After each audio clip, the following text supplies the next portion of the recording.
एक समय की बात है। एक गांव में एक गुरु रहते थे, जिन्हें खबर हो गई कि एक अन्य नगर में एक और विद्वान आए हुए हैं।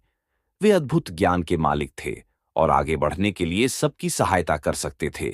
ये खबर सभी को बहुत पसंद आई और सभी लोग उस नगर में उनसे मिलने के लिए जूझने लगे। इन दो विद्वानों की राज्य को पता चलते ही वहां का राजा उनसे बात करने के लिए अपने दरबार में बुला ले आए। राजा ने दोनों विद्वानों से अपने राज्य में ज्ञान का प्रचार करने का आग्रह किया।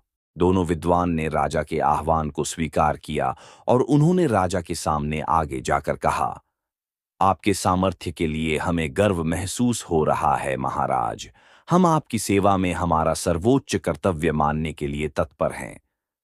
राजा ने खुशी से भरे होठों से कहा, तुम्हारे सामान्य भाषा में जनता को समझाओ।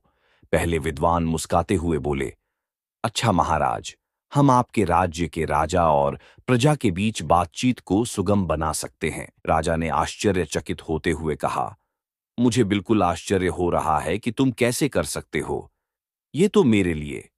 दूसरे विद्वान ने मुस्काते हुए कहा, महाराज, हम आपके राज्य के लोगों को सामग्री के बिना खाने का ज्ञान दे सकते हैं। राजा ने बहुत ही आश्चर्यचकितता से कहा, मैं ये सचमुच मानने में सक्षम नहीं हूं।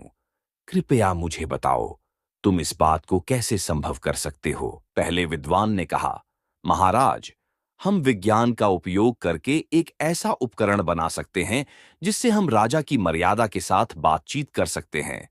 यह उपकरण हमारे बहुत सारे प्रयोगों को सुलभ बना सकता है और आपके ग्रामीणों के बीच सामर्थ्य का निर्माण कर सकता है। दूसरे विद्वान ने कहा, महाराज, हम खाना खाने की जरूरत के बिना एक ऐसा प्रयोग बना सकते हैं जिससे खाने की जगह नहीं होती है। यह उपकरण आपके लोगों के लिए आरामदायक और स्वास्थ्यप्रद होगा। ये सब सुनकर राजा बहुत प्रभावित हो गए और उन्होंने दोनों विद्वानों का स्वागत किया और अपने राज्य में इन उपकरणों का प्रचार कार्य करने के लिए उन्हें सौभाग्य दिया।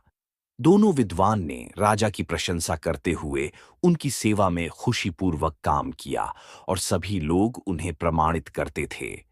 इस कहानी से हमें यह सिखाया जाता है कि समय के साथ ज्ञान विकसित हो रहा है और बहुत से अद्भुत आविष्कार हमारी मदद कर सकते हैं।